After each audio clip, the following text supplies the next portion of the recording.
in the afternoon and evening. As we head through the night, a lot of cloud remains and the rain tends to peter out. It becomes lighter and more patchy, still mostly affecting western parts of the country. Clear spells ahead, but mild, 7 to 10 Celsius. Colder behind the front. Northern western Scotland, parts of Northern Ireland, seeing a touch of frost to start the day on Thursday.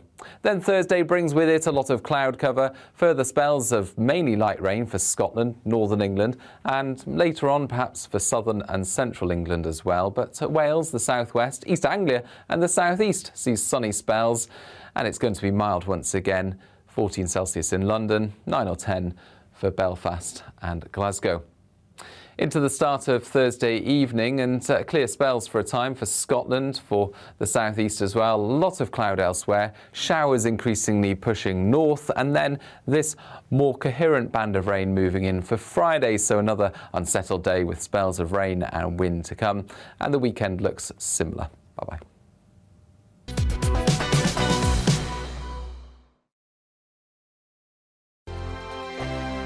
GB News is the UK's home of discussion and debate from all perspectives. To stay up to date on the latest stories, make sure that you subscribe to the GB News channel right here on YouTube. You can watch us live 24/7 across the whole world. You can also check out exclusive content and catch up on previous episodes of your favourite shows. Every day, we ask the questions that you'd ask, so why not add your voice to the conversation in the comments section? Don't forget to subscribe. We are GB News, Britain's news channel. Every night at 11 on GB News, we bring you the next day's stories the day before. Basically like time travel. If it's a big story, we'll cover it, guaranteed. But we'll also have some fun along the way. Big opinions, big laughs. Sometimes big hair. This is Headliners, the paper review show that won't send you to sleep like the others will. 11 p.m, 7 nights a week. Join us.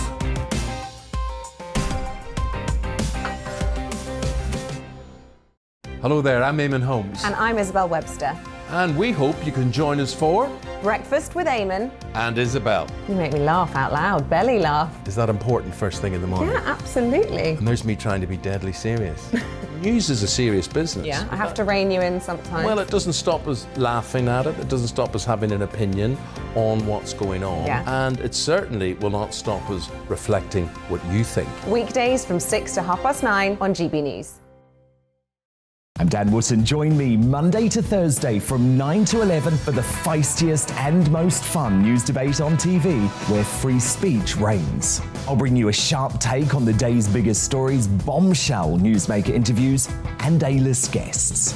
And I guarantee you, no spin, no bias, no censorship, and no reason to go to bed. That's Dan Wootton Tonight, Monday to Thursdays from 9 on GB News.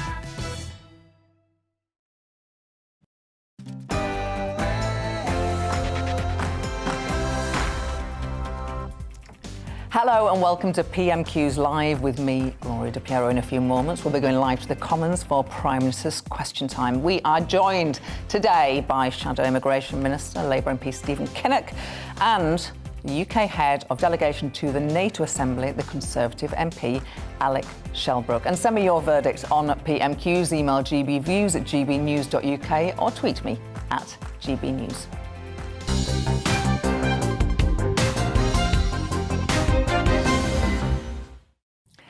Prime Minister's Question Time will get underway shortly, but first, let's talk to my fantastic panel. Alec Shelbrooke, I'm going to start with you because you made a very powerful intervention in the House of Commons yesterday. You told the Home Office Minister to go back to the department and get a grip on the issue with refugees and whether we are doing our bit. Just explain what you meant, what you want to happen, what you fear is not happening. Yeah, thanks, Gloria. I mean, I think the biggest problem going on right now is we've got to do the proper processing. We can't just do visa waivers that some people are asking for. We've got to properly process. We've got intelligence saying that there is a potential terrorist threat, so it's got to be done properly.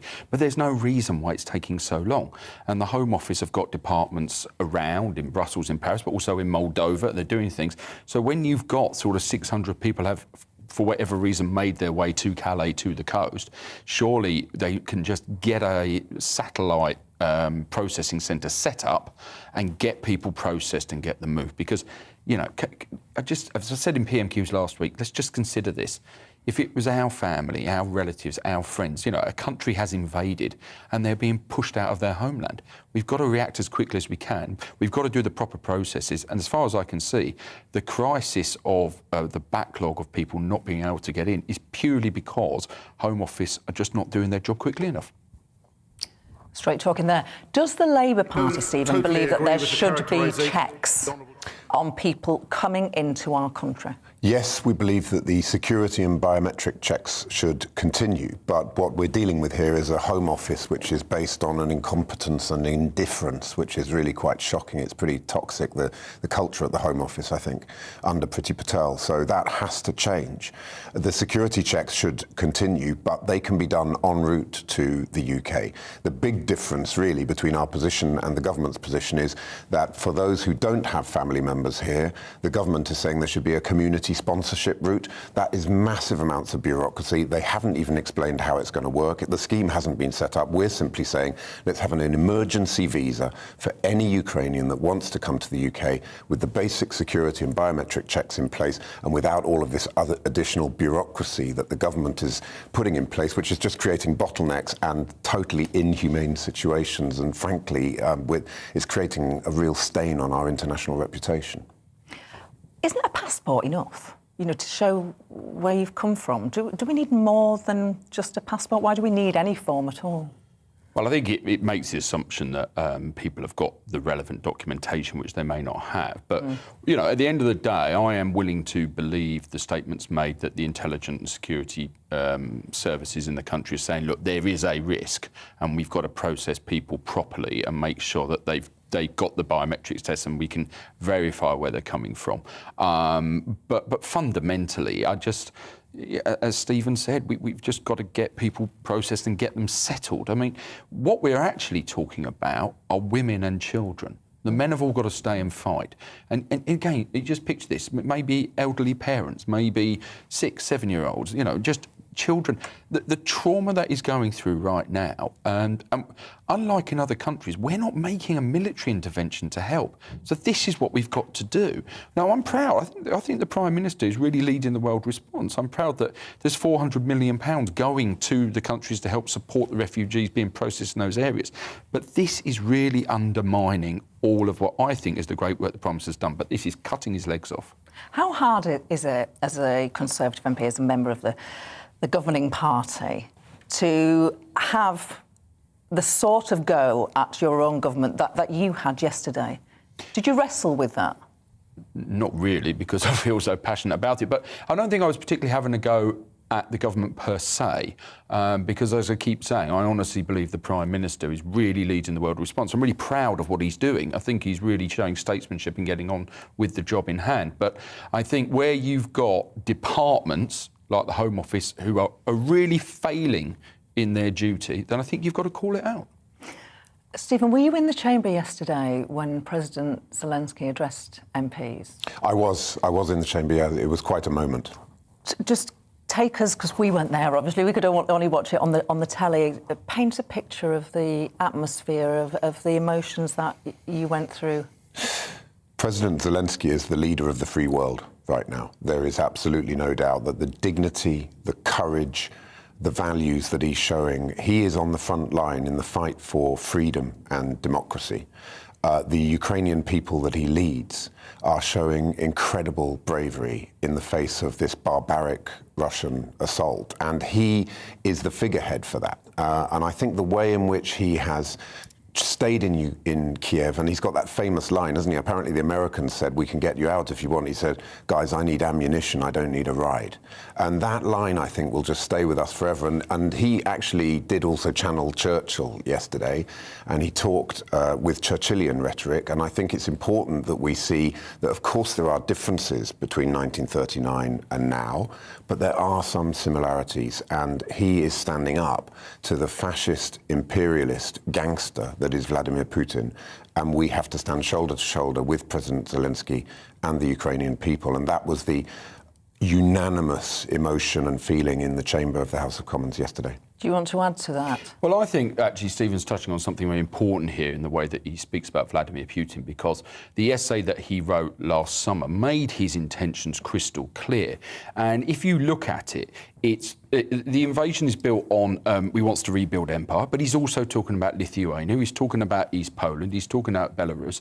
If we weren't to do anything in Ukraine, if we weren't to, put these sanctions packages that we're doing, he won't stop in Ukraine. And actually what's really frightening is the way that they've treated the Tatars in Crimea, which could possibly be a genocide based on centuries of hatred, the expansion of empire, a written document outlining where he's hate and almost justifying what he's doing coming from, and that line reuniting the historical Russian-speaking people. We've seen publications like that before, and we know where they end.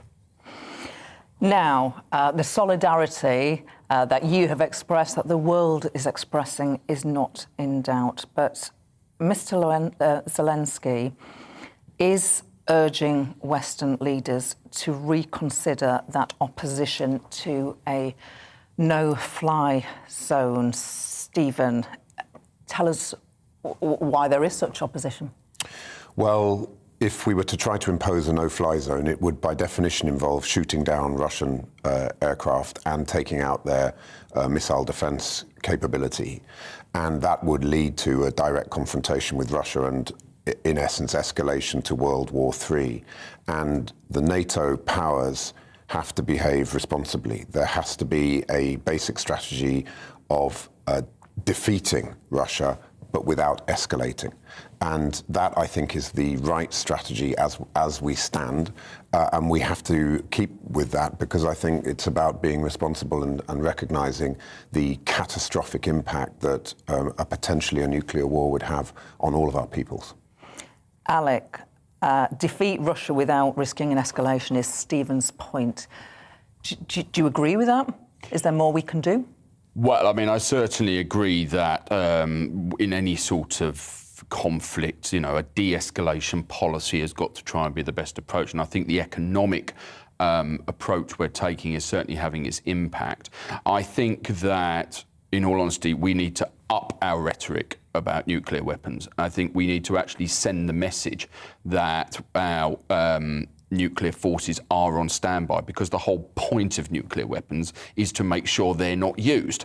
And if we get into this narrative of, well, we better be careful because he might use his weapons, we're actually undermining the whole nuclear strategy. Let's face it, if nuclear weapons are used, it's the end of the story anyway, and he recognises that in the Kremlin. But I think we've got to get that balance in place. But let's be clear, we're not doing nothing. We're supplying some serious kit on the ground to the Ukrainians, and the Russians still have not got air superiority yet.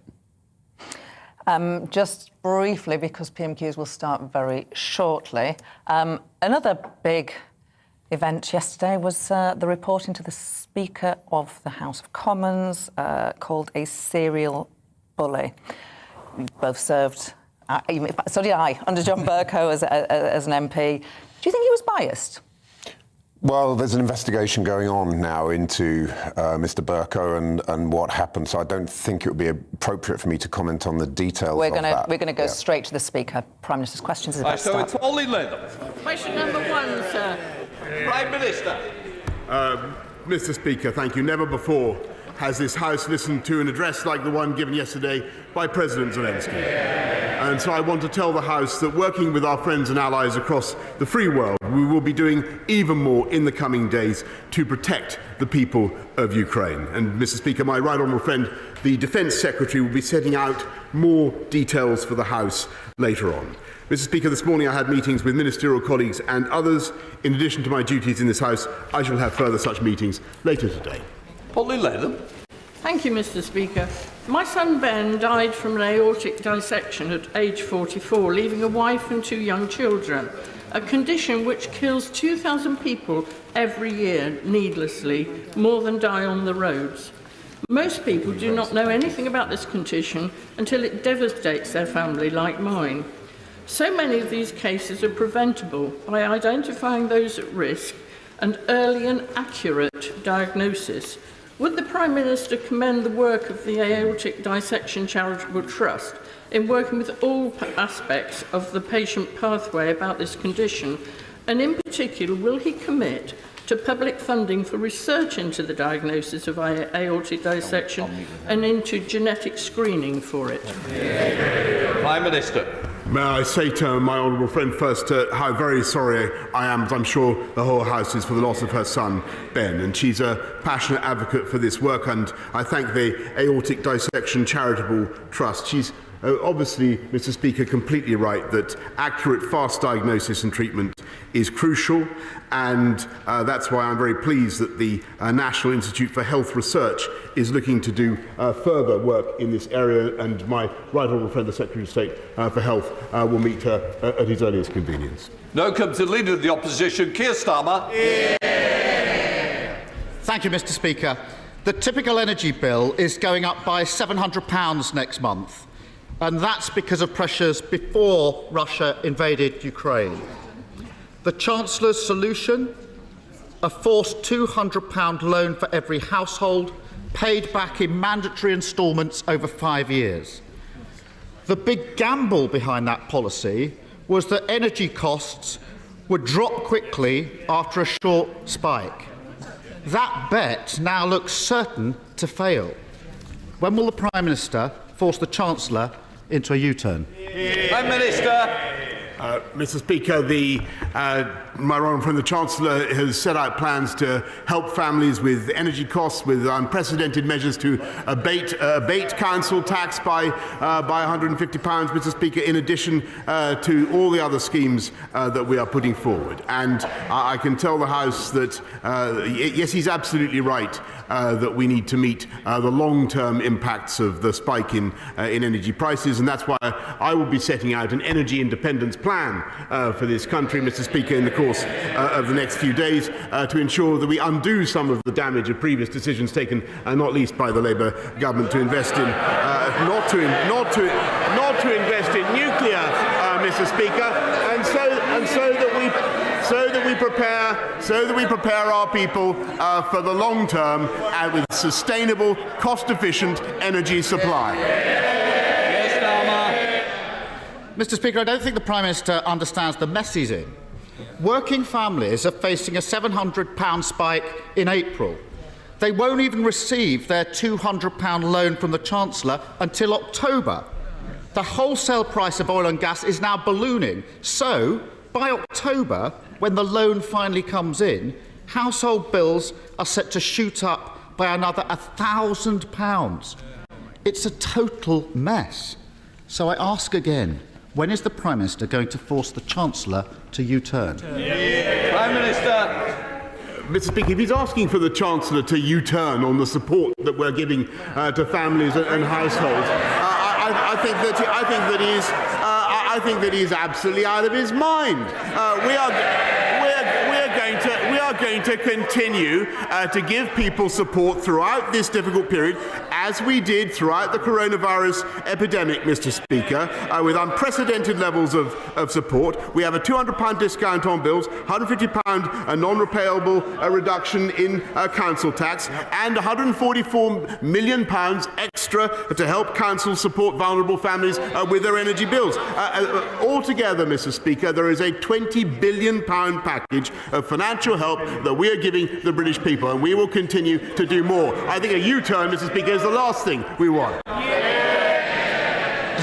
Mr. Speaker, we'll see how long that position lasts. Let me try and help the Prime Minister. Let me try and help the Prime Minister by coming at it from a different angle. Before Russia invaded Ukraine, North Sea oil and gas companies were making bumper profits. BP made £9.5 billion. Shell made £14 billion. In their own words, more money than they know what to do with. Since then, the international price of oil and gas has skyrocketed, and so will their profits. When will the Prime Minister admit he's got this badly wrong, put a windfall tax on those super profits, and use the money to cut household energy bills? Prime Minister. Mr. Speaker, the net result of that would simply be to see the oil companies put their prices up yet higher, Mr. Speaker.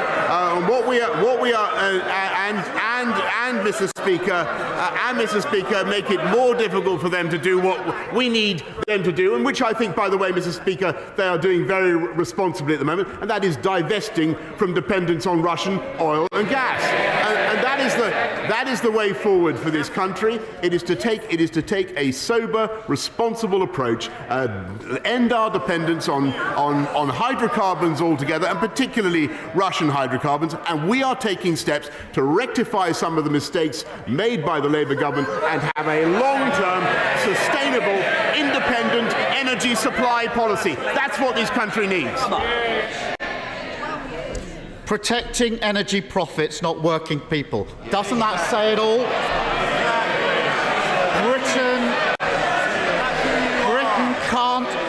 Britain can't afford another crisis like this. We need to improve our long-term energy security.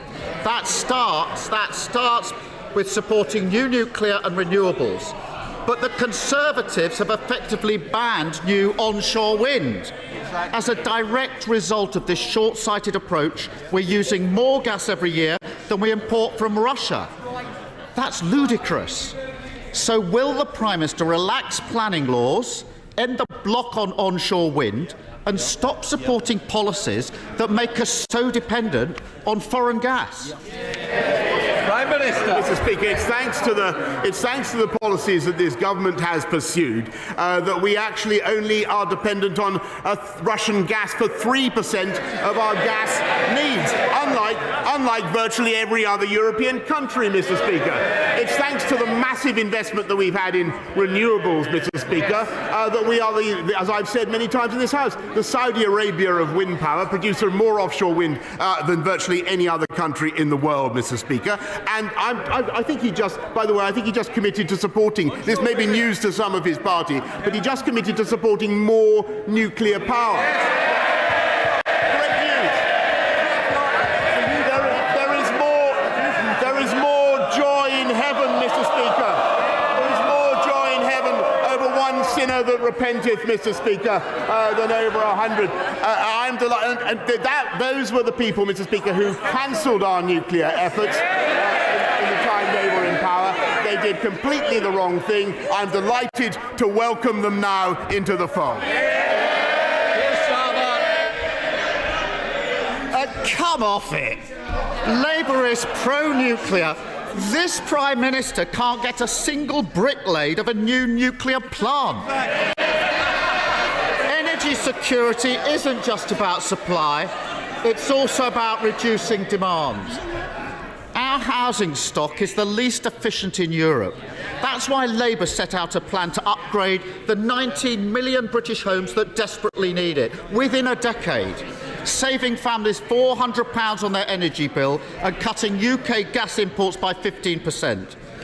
Whereas all the government have is a failed policy. Taking all their announcements together, it will take 75 years to deliver the upgrades that we need. That's a lifetime when we need urgent action.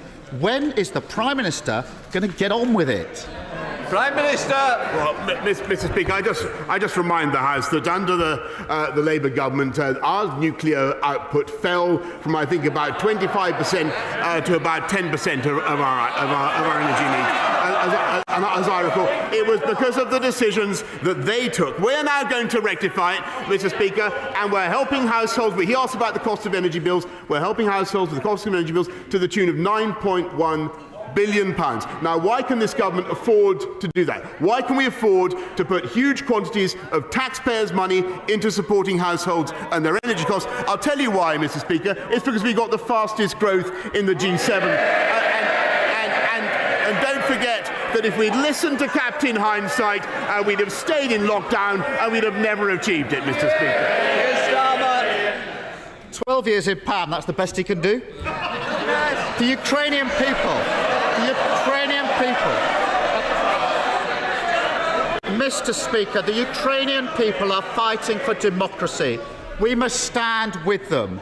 That means taking the toughest possible measures against Putin. And let's be honest, there will be costs here at home.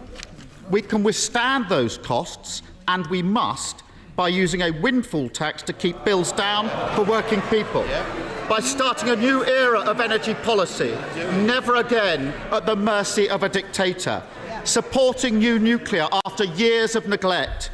Sprinting on renewables, including onshore wind. And an urgent national mission to upgrade homes, ending years of dither and delay. So why is the Prime Minister offering the same failed energy policy that cast us into the security crisis and allowed bills to rocket? Mr. Speaker, Sorry, Prime Minister. I want to hear the answer, but also standing up's not going to catch my eye. In fact, it's got the opposite effect on me. Prime Minister. Mr. Speaker, what we are junking is the failed energy policies that left us without enough nuclear power, Mr. Speaker. And what we are going to do is go forward with policies that allow this country to be independent in our energy supply, maximising renewables, Mr. Speaker, making sure that we use transitional hydrocarbons and going for nuclear as well. As I say, I'm overjoyed that Labour now seems to occupy that position.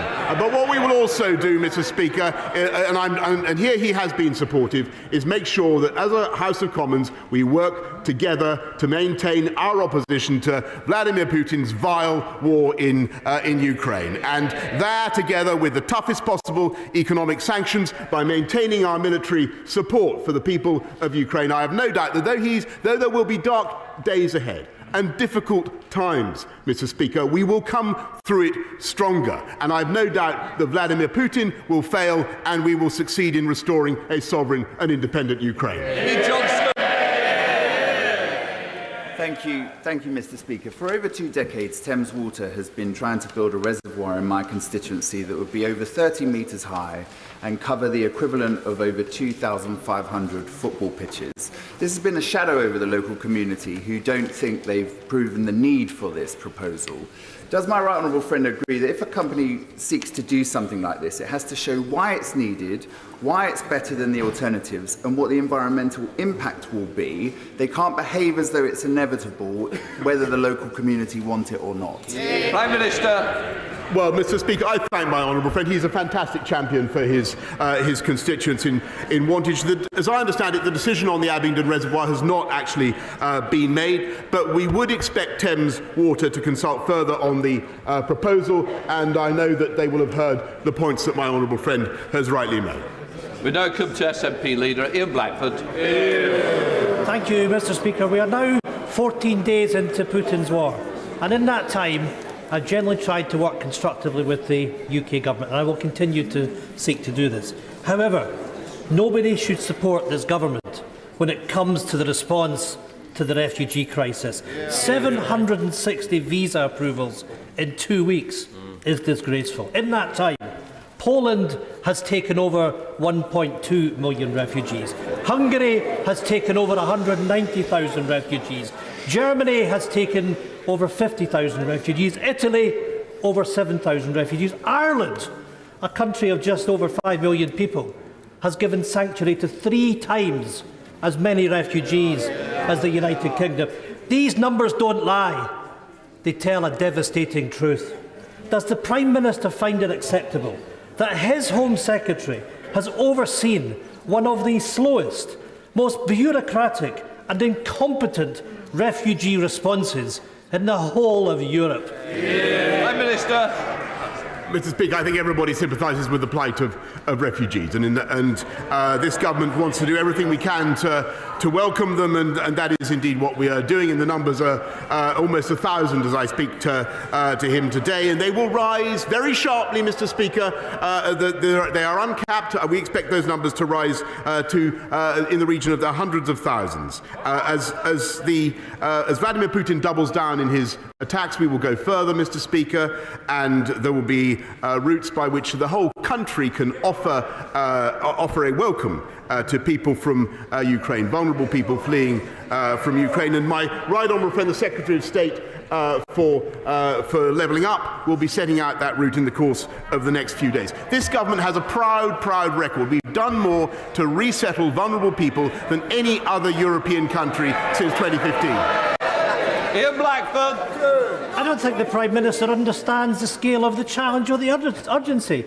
These are people fleeing war crimes, torn apart from their families as their homes are shelled, and the Home Secretary is blocking them with endless paperwork. This isn't just incompetence, this is ideology. In the face of the biggest refugee crisis in Europe since the Second World War, the UK government won't set aside the hostile environment. And by the way, we're seeing the hostile environment this afternoon. They might quieten down a bit. We've seen this too many times from a Tory Home Office. The Windrush scandal, the go-home vans, the inhumane Nationality and Borders Bill. The UK Home Office is raising barriers and bureaucracy when we should be offering care and compassion. Prime Minister, do not let the history of failure repeat itself. Scotland stands ready to offer sanctuary and refuge. So will the Prime Minister join with the rest of the European continent and waive the visa restrictions for refugees fleeing war in Ukraine? Prime Minister. Mr. Speaker, this country has an unparalleled record. And look, just since I have been Prime Minister, look at the numbers we've taken from Afghanistan, from Hong Kong. Mr. Speaker, he lectures the Home Secretary. This is a government unlike any other. The Prime Minister, the Deputy Prime Minister, the Home Secretary are directly descended, Mr. Speaker, from refugees. And we understand how much refugees have to give to this country, and we understand how much this country has to gain from welcoming refugees. And we will be generous, and we are being generous, Mr. Speaker. And what we are doing is making sure that in those neighbouring countries, the UK is out in front, giving the humanitarian assistance. And we are in every capital, Mr. Speaker.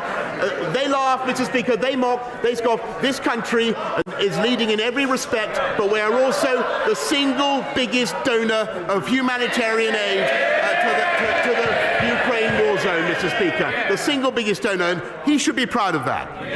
Julian Smith. Thank you, Mr. Speaker. I commend the Prime Minister's response to this Ukrainian crisis, but I think people across the country are genuinely concerned on our response on refugees, on the bureaucracy, on the tone of our response. He's shown with vaccines that government change really comes from the very top. Please can I urge him to look at again on resetting our policy and taking control of a more humane approach to those women and men fleeing from Ukraine. I thank him very much. He will have. I thank him very much. I thank him for all the work that he does in this area. But I hope he will have heard what I've just said in my earlier answer to the leader of the SNP, which is, Mr. Speaker, that this government is, I think, unlike any other in our understanding of what refugees can give and the benefits to this country. And we've done more than any other to resettle vulnerable people since 2015. I think that there is a huge opportunity now for us to do even more. And that's why my right honourable friend, the Secretary of State for Levelling Up, will be setting out a route by which the British people, not just the family reunion route, which can run into the hundreds of thousands, Mr. Speaker, but also a route by which everybody in this country can offer a home to people fleeing Ukraine.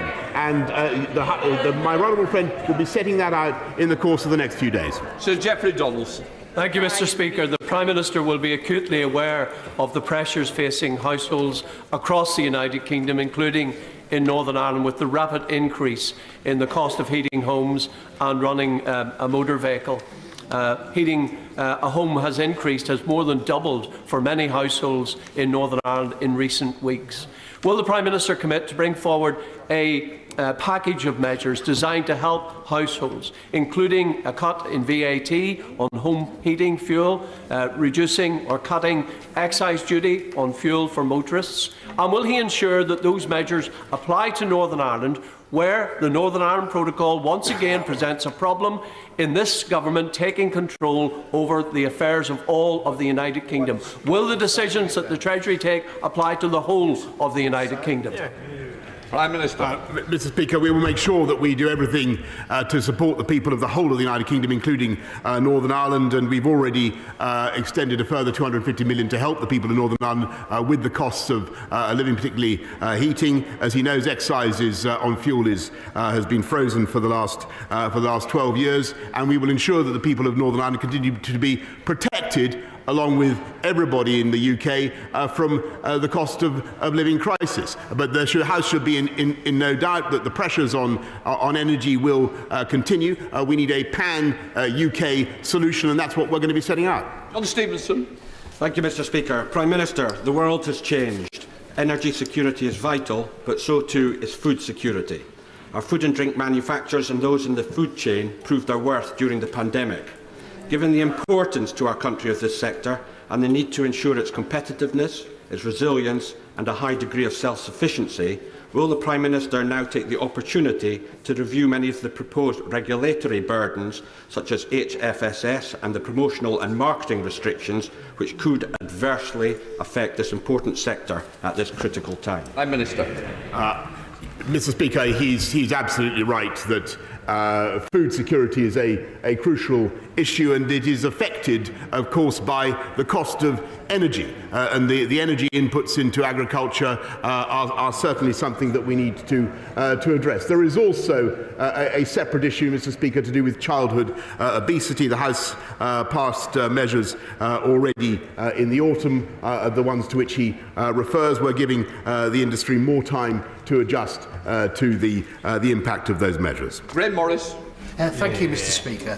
Prime Minister, in addition to the increase in fuel prices, our constituents are reporting to us that the energy companies are doubling standing charges. In France, energy supply company EDF has had energy price rises to domestic customers capped at 4%. But this government price cap allows EDF to increase prices to UK customers by 54%. My question is why? Mr. Speaker, we have an overall cap, and obviously the EDF is incorporated differently in the UK from its incorporation in France. But we will do everything in our power to abate the costs of energy across the country, as we already are, Mr. Speaker. But what it needs is a short-term, medium-term, and long-term energy strategy so that we have sustainable supplies. Richard Holden. Thank you very much indeed, Mr. Speaker. Soon after I was elected, I found out that at Shotley Bridge, an 8-bed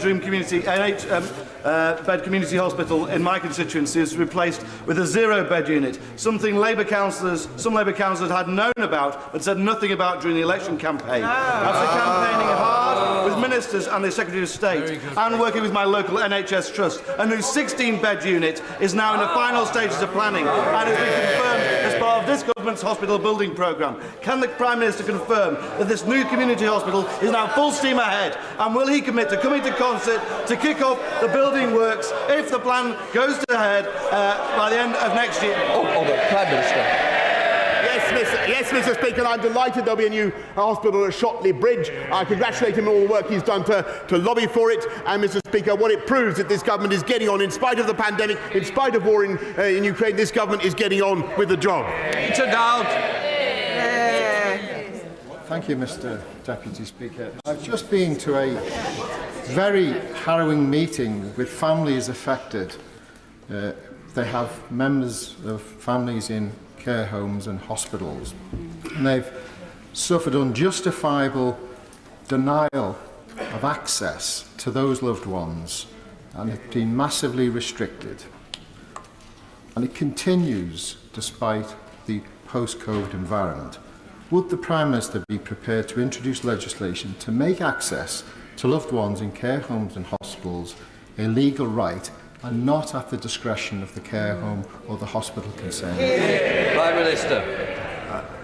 Mr. Speaker, I thank him very much, and I think everybody understands the the anguish of people who haven't been able to see their loved ones during the pandemic. We have relaxed the restrictions in care homes, as he knows. If I'd be very happy to offer a meeting for him and the relevant health minister to discuss his further concerns. John Penrose. Mr. Speaker, the government's already stopped issuing golden visas, so they can't be exploited by oligarchs and crime lords. But some could already be here, living in luxury London penthouse flats they've bought with dirty cash. So, will the Prime Minister pledge that anybody who is put on the sanctions list in the coming days and is already in the UK on a golden visa will have it ripped up so they can be thrown out? Prime Minister. Yes, Mr. Speaker, I can tell him that, and I thank the House for what we've done to accelerate the economic crime measures, because we will be able to whip aside the veil of anonymity. Mr. Speaker, the ownership of these luxurious dwellings to which he refers will be exposed, and yes, we will be able to take away their ability to remain in this country. Barbara Keeley. Thank you, Mr. Speaker. As energy costs spiral, I want to raise the issue for people who use extra electricity to charge their electric wheelchairs or to run ventilators or a stair lift. It is not right that people with a disability or a serious medical condition should face unmanageable debt or going without food to pay the cost of electricity on which they absolutely rely. They need a real cut to their bills right now. So why isn't the Prime Minister looking at drawing on the profits of the North Sea oil and gas companies to help the most vulnerable families with those costs? I thank her very much. She raises a very important issue, and clearly the spike in energy prices is going to fall most heavily on vulnerable people such as the ones that she has mentioned, and we will certainly be looking at ways to abate their costs. Paul Holmes. Thank you. I don't know what I've done to deserve that. Residents in the village of Hamble in my constituency are currently facing the prospect of a quarry being given planning permission with 144 lorries per day in this congested area with one road access. Will my right honourable friend agree to meet with me to discuss how we can tighten the regulations on where quarries can be built to take into account the health implication, our environment and our local communities? Prime Minister. I thank my honourable friend, and he's a great champion for Eastleigh. The planning framework is robust and should ensure that quarries don't have an adverse impact on the environment or on health. But I'll make sure that he gets a meeting with the relevant minister to discuss his concerns further. Abhinav Pongasari. Thank you. Thank you, Mr. Speaker. Mr. Speaker, we have seen in recent weeks how serious and dangerous Russia's covert influence in Britain can be. Yeah. We have seen that Putin actively seeks to influence the culture, media and politics of democratic nations. Yeah. Our national security is of the greatest importance, and Britain cannot become home to those that prop up Putin and his war. With that in mind, has the Prime Minister ever overruled security service advice when appointing a peer to the other place? Prime Minister.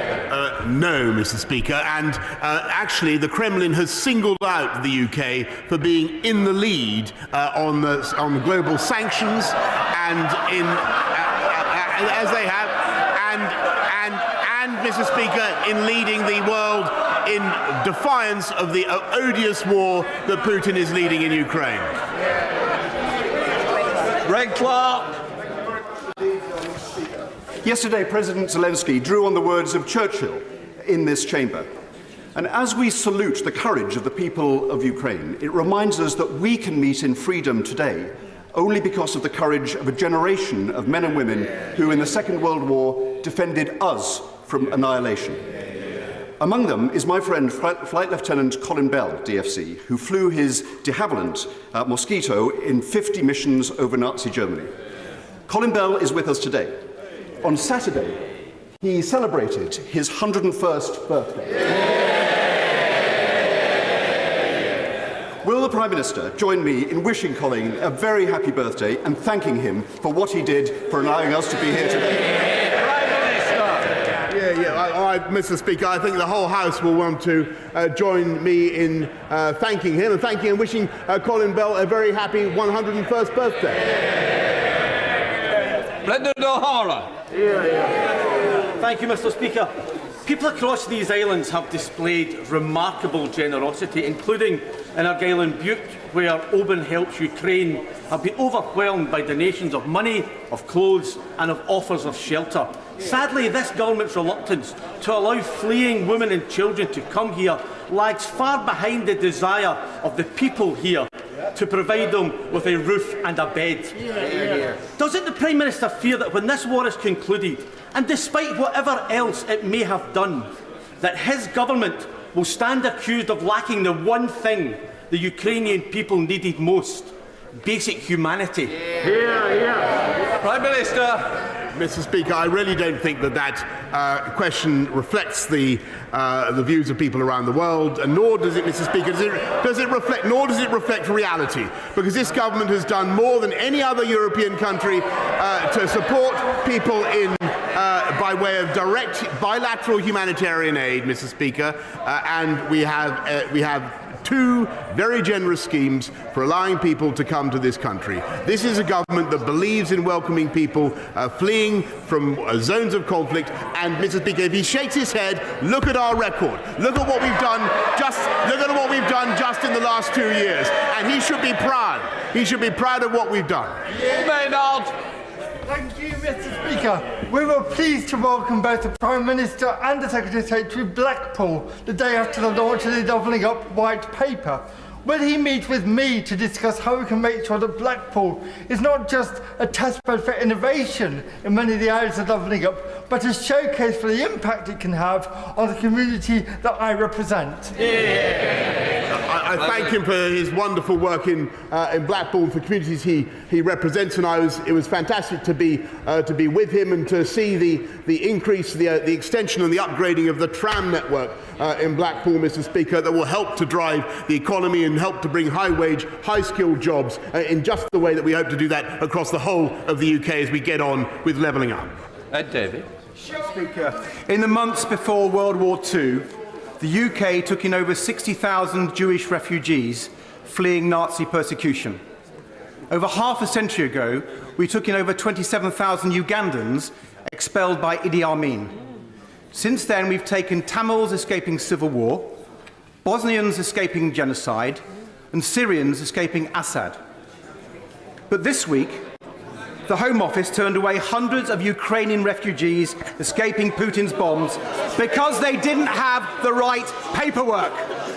Can the Prime Minister not see that this flies in the face of our country's proud tradition of providing sanctuary?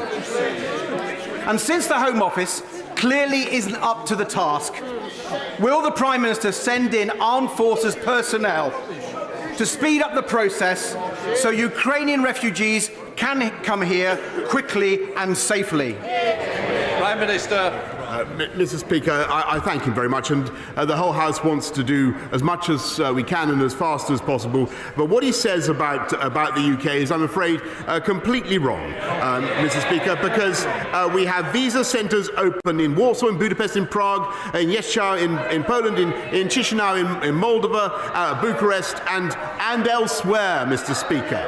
We've already got 1,000 people in under the existing scheme. That number will climb very sharply, Mr. Speaker. Look at what we've done already. 15,000 from Afghanistan, 104,000 applications from Hong Kong Chinese, and I think there were about 25,000 from Syria. No one has been turned away, Mr. Speaker. That is simply, we want to be as generous and Mr. Speaker.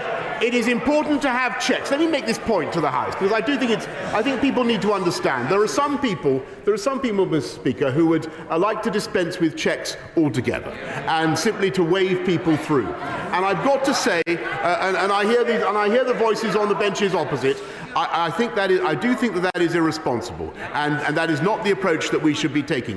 The Schengen countries have a different arrangement. We must be in no doubt, as I said in answer to a previous question, the Kremlin has singled out this country for the approach that we are taking. Vladimir Putin, and we know how unscrupulous Putin can be in his methods. It would not be right, Mr. Speaker, to expose this country to unnecessary security risk, and we will not do it, Mr. Speaker. We are going to be as generous as we can possibly be, but we must have checks. Billy. Mr. Speaker, my community in Tipton came together on Sunday to commemorate the 100 years since the devastating explosion of the Dudley Port munitions factory and the 19 girls who were recklessly murdered by the owner of that factory. Now, in the Black Country, it's vital that we acknowledge both the pride but also the pain of our industrial heritage. And can I ask my right honourable friend, therefore, to ensure that, to reaffirm his commitment today to the Black Country, to ensure that we honour that legacy of those girls in that factory in Dudley Port 100 years ago. And the one way that my right honourable friend can do that for my community in Tipton is to come to Tipton, Mr. Speaker, and see that beating heart of the Black Country who will welcome him with open arms. Well, Mr. Speaker, long ago, when I was a reporter, Tipton was on my beat many years ago, and wild horses wouldn't keep me away from Tipton. I'll be back. Ronnie Cowan's final question. Thank you, Mr. Speaker. Prime Minister, I have a constituent whose elderly parents are seeking refuge in the United Kingdom from Ukraine. Her parents are both in their 80s. They've made it to Hungary. They went to the visa application centre, as instructed by the Home Office hotline, and they were told, come back on the 22nd of March. Then, and only then, will their biometrics be processed. That is a harsh reality, no spin, no subterfuge. Prime Minister, when will refugees from the Ukraine be welcome into the United Kingdom? Prime Minister.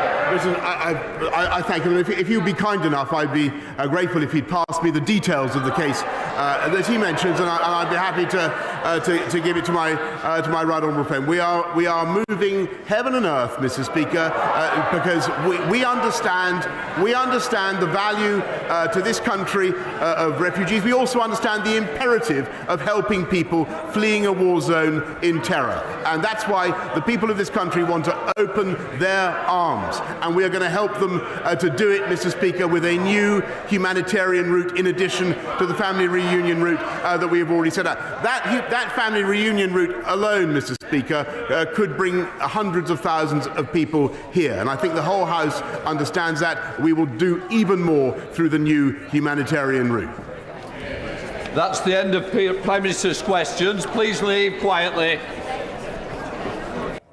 So Prime Minister's question time has ended. A number of questions on whether the UK is doing enough on refugees, to help refugees from Ukraine. The Labour leader, however, focused on the cost of living and rising energy bills in just a moment. We're going to be hearing from the Defence Secretary, Ben Wallace. He is going to update MPs with a statement called a Ukraine update. That is what we know, and I think the Speaker is introducing the Defence Secretary right now. I would like to update the House on the situation in Ukraine and HMG support the government in Kiev. Mr. Speaker, the situation on the ground is grave. As we can recall, on the 24th of February, forces of the Russian army unprovoked crossed into Ukraine's sovereign territory. Along three main axes, Russian armour has attempted to occupy Ukraine. Their plan was to reach and encircle Kyiv, encircle Ukrainian forces near the border, and invade from the south to link up with their forces via Mariupol. Russian High Command had committed 65% of their entire land forces and indisputably are in possession of overwhelming firepower and armour. It is estimated that at the start of this invasion they had between 110 and 120 battalion tactical groups dedicated to the task, compared to approximately 65 in Ukraine. Their missile stocks gave them even greater strength to reach Ukraine at distance. However, what they did not possess, and still do not, is the moral component so often needed for victory. Mr. Speaker, after 14 days of the war, according to the Ukrainian General Staff at the 6th of March, Russian casualties were assessed to include 285 tanks, 985 armoured fighting vehicles, 109 artillery systems, 50 multiple launch rocket systems, 44 aircraft, 48 helicopters, and 11,000 soldiers who have lost their lives needlessly. There are numerous reports of surrenders and desertions by the ever-growing, disillusioned Russian army. But to be clear, Mr. Speaker, these are Ukrainian figures, and I have to caution the House that we have not verified them by defence intelligence or other means. Of the initial Russian objectives, I can announce to the House that it is our assessment that they have been successful in achieving only one. And while Russian forces are in control of Kherson, Melitopol, Berdyansk in southern Ukraine, they currently encircle the cities of Chernihiv, Sumy, Kharkov and Mariupol, but are not in control of them. In addition, Mr. Speaker, their first-day objectives of targeting Ukrainian air defence has failed, preventing total air dominance. The Ukrainian armed forces have put up a strong defence while mobilising the whole population. President Putin's arrogant assumption that he would be welcomed as a liberator has deservedly crumbled as fast as his troops' morale. For our part, Mr. Speaker, the United Kingdom continues to play a leading role in supporting Ukraine. On the 17th of January, I announced to the House the government's intentions to supply military aid to the Ukrainian armed forces. The aid took the form of body armour, helmets, boots, ear defenders, ration packs, rangefinders and communication equipment. And for the first time, it also included weapon systems. The initial supply was to be 2,000 new light anti-tank weapons, small arms and ammunition. Mr. Speaker, in response to further acts of aggression by Russia, we have now increased that supply. I can update the House that as of today, we have delivered 3,615 NLAWs and continue to deliver more. We will shortly be starting the delivery of small consignment of anti-tank Javelin missiles as well. I want to assure the House that everything we do is bound by the decision to supply defensive systems and are calibrated not to escalate to a strategic level. Britain was the first European country to supply lethal aid, and I was pleased that not long after a military aid donor conference I held on the 25th of February, that many more countries decided to do the same. From right across Europe, the donations came. In particular, I want to highlight the Netherlands, Sweden, Finland, Denmark, Poland, Romania, the Baltic states, Belgium and Slovenia for their leadership. And we should not ignore the significance of the German government in joining us in a change of stance and donating such aid. Donations, Mr. Speaker, are not enough. The delivery of aid to the front line is just as important. Here again, Britain is leading, because alongside Canada, the United States and Sweden, we have invested in building Ukrainian military capacity since 2015, and we find ourselves able to coordinate the delivery alongside our partners. As the conflict intensifies, Mr. Speaker, the Russians are changing their tactics, and so the Ukrainians need to too. We can all see the horrific devastation inflicted on civilian areas by Russian artillery and airstrikes, indiscriminate and murderous. It is vital, therefore, that Ukraine maintains its ability to fly and to suppress Russian air attack. To date, the international community has donated over 900 man-portable air defence missiles and thousands of anti-tank guided weapons of varying types, as well as various small arms. But the capability needs strengthening. So in response to Ukrainian requests, the government has taken the decision to explore the donation of Starstreak high-velocity man-portable anti-air missiles. We believe that this system will remain within the definition of defensive weapons, but will allow the Ukrainian force to better defend their skies. We shall also be increasing the supplies of rations, medical equipment and other non-lethal military aid. As with any war, the civilian population is suffering horrendous hardships. According to the Ukrainian Ministry of Education, 211 schools have been damaged or destroyed, and media footage shows Russian strikes hitting kindergartens. The Chernihiv Regional Administration reported that Russian Air Force was employing FAB 500 unguided bombs against targets in the city. And according to Human Rights Watch, civilians in Mariupol have now been without water and power for almost a week.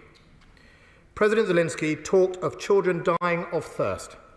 Today, the estimated number of Ukrainian civilians killed or injured now stands at over 1,000. The true figure is expected to be much higher, and I'm afraid worse is likely to come. It is for that reason that the UK will increase its funding for Ukraine to 220 million, which includes 120 million of humanitarian aid. This will make the United Kingdom the single biggest bilateral humanitarian donor to Ukraine. We're also supporting humanitarian work with the Polish and Romanian governments on the borders.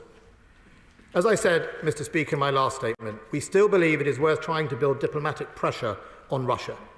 This week, my good friend the Prime Minister met the Prime Ministers of Canada, the Netherlands and Poland. He also spoke to the leaders of France, Germany and the United States, and Prime Ministers of Hungary, Slovakia and the Czech Republic. The Foreign Secretary is in Washington at the G7 and also attended NATO foreign ministers earlier this month. And I myself only this morning met with the Ukrainian ambassador. President Putin should be and can be in no doubt that the international community is united against his actions. It remains strong and will not back down. As well as providing direct military support to Ukraine, we continue to bolster our contribution towards NATO's collective security. NATO defence ministers will gather next week in Brussels to discuss the next steps. The UK is doing its bit in providing military support and reassurance to its allies.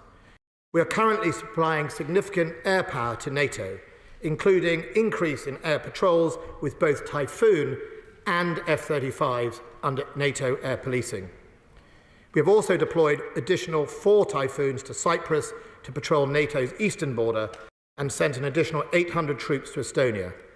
Over the last week, Apache and Chinook helicopters were involved in exercises in Estonia. And meanwhile, HMS Diamond has sailed to the eastern Mediterranean. HMS Northumberland is taking part in a northern deployment, and HMS Grimsby is in the Norwegian Sea, supporting NATO mine countermeasures.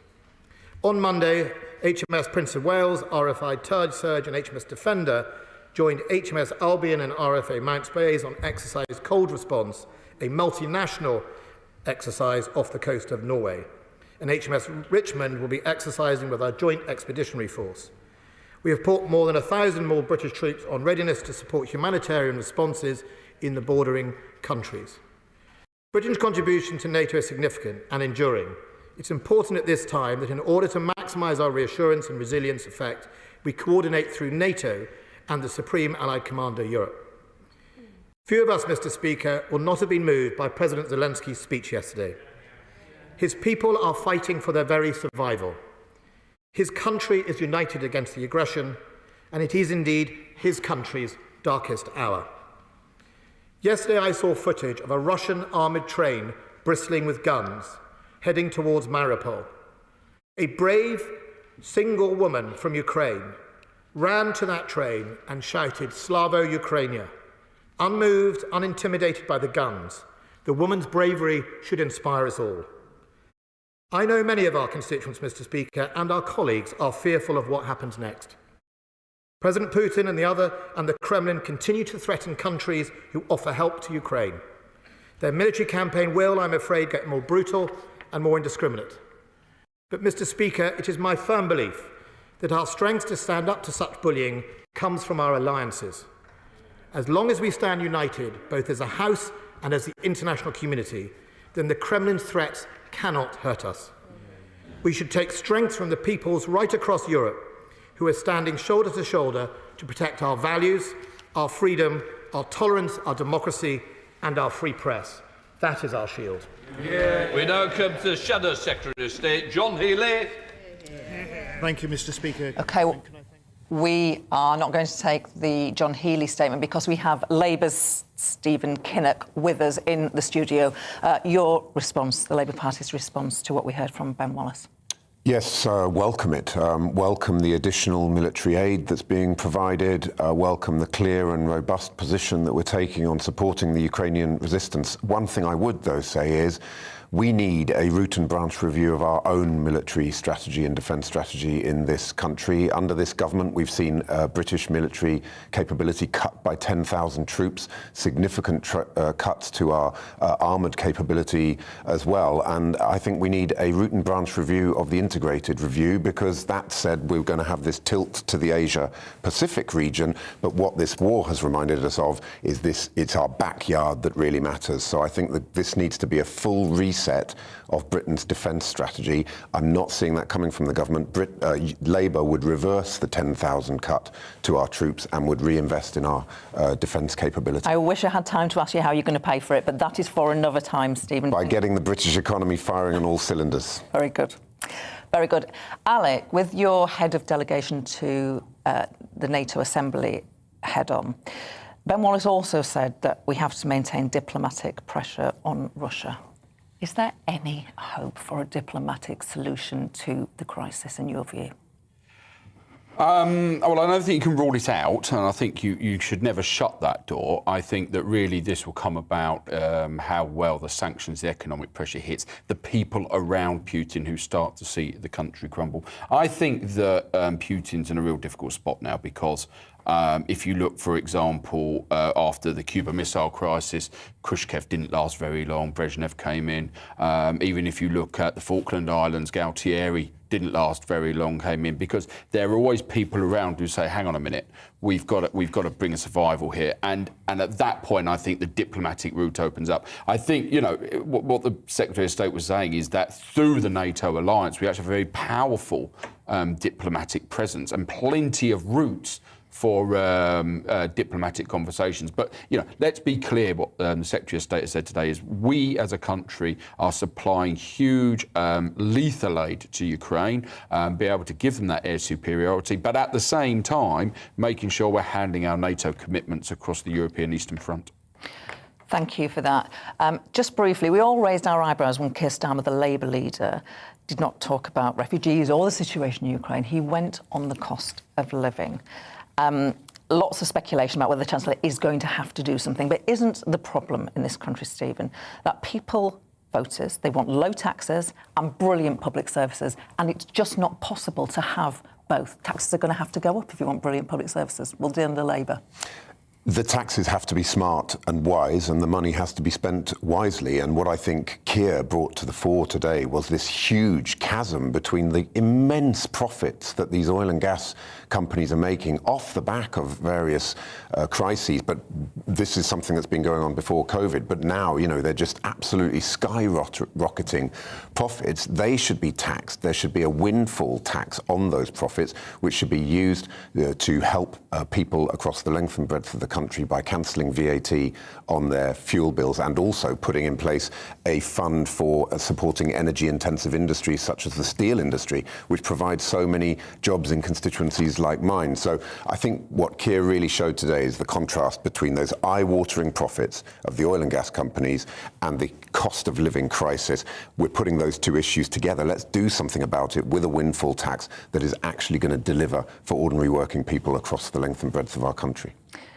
Alec, the Chancellor will be giving sort of mini-budget 2 weeks today, I think. He is going to be forced, probably by people on his own benches like yourself, to spend more on helping struggling families and struggling businesses too with these rocketing energy costs. I mean, my personal view, Gloria, is we need to get rid of the 17% green taxes on energy bills. There is commitments made of subsidies into renewable energy, and they've decided to put those on the energy bills. That needs to be taken out of the energy bills, taken into general taxation, which I suppose is the point you're making about spending more money there. But that's an immediate impact of cutting energy bills by 17%. And I know that means that that pressure goes into the general taxation, but I think, you know, there are ways, so many different ways to raise general taxation. Let's get it off the thing which is really hurting people in their family budgets. I suspect that would be very popular with many voters, Stephen. Do you buy it? Well, there's the short-term crisis that we have to resolve. The way to look at that is through the windfall tax on energy companies. The long-term challenge we have is we do have to transition to greener, cleaner energy, not only because it's the right thing to do to stop the planet burning, but it also is the most secure kind of energy. You don't have to rely on the likes of Russia or others at all if you've got a greener energy mix, and that transition has to be paid for. So I think it's right to have a long-term sustainable energy policy. We've been lacking that. And by the way, on nuclear, which came up a lot today, let's not forget that China owns 33% of Hinkley Point nuclear power station. So we're massively exposed, not just to authoritarians. It's because Gordon Brown sold British nuclear fuels to the Chinese. Well, the reality is that we've got so much of our critical national infrastructure. The Chinese own 10% of Heathrow. They own large parts of our energy and water. The whole model has been based on flogging to the highest bidder rather than thinking about our national security and our resilience, and that has to change. Final question to you, Alec, and we're going to come full circle. You made a powerful intervention yesterday. Julian Smith, former Conservative Chief Whip, also raised concerns about how much the UK is doing or not doing when it comes to Ukrainian refugees. How widespread do you think the concern is on your benches? Oh, hugely widespread. And I think if you were monitoring what happened in the chamber yesterday, you could see the anger building over the course of that urgent question more and more on the backbenches. And I think that as the question went on, actually, I think the questions were getting more and more heated because this is purely a situation of bureaucracy, and that cannot be right. The policies are in place. You know, we're saying we're going to take hundreds of thousands of people. How the hell can we have these people suffering purely because bureaucrats can't get their act together? That's where I think the real anger is growing. I've really enjoyed hearing your views and having your input on the show. I hope you both come back soon. Thank you so much, Alex Shelbrooke from the Conservatives and Stephen Kinnock from Labour. Thanks, Gloria. Thanks. Now, on the ground in Westminster is our political editor, Darren McCaffrey. Darren, your main takeaway from what we've seen in the Commons this morning, this lunchtime? Well, dominated, Gloria, by two issues. I was talking just before PMQs that I thought these would continually come up, and they did, and almost a cross-party consensus on both of those issues, even though I think Boris Johnson possibly, in terms of the performance art of PMQs, may just have squeaked it today.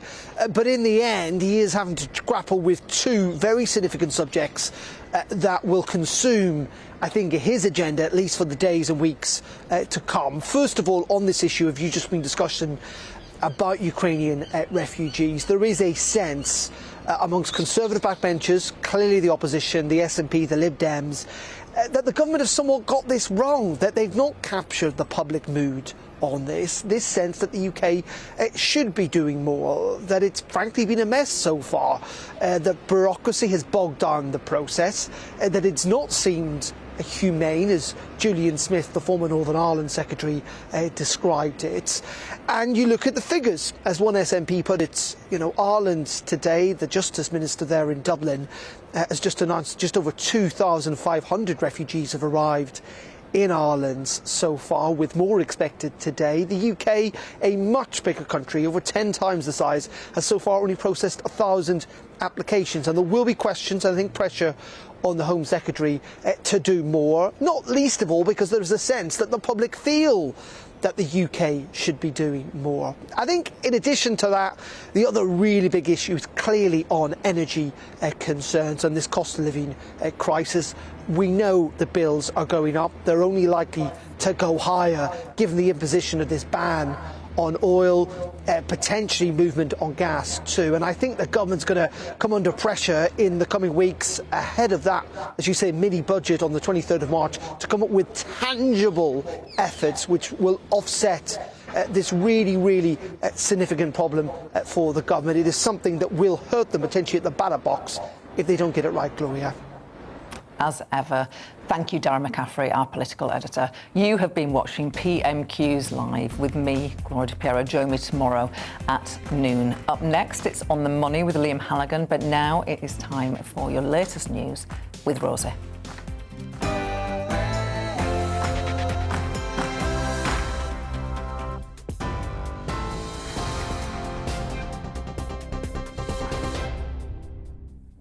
Good afternoon, it's exactly 1 o'clock. I'm Rosie Wright, here to keep you up to date on GB News. Now, Ukraine's foreign minister has called for an urgent ceasefire to allow power to be restored to the Chernobyl before backup generators stop working. Ukraine's state-run nuclear company says power has been cut to the facility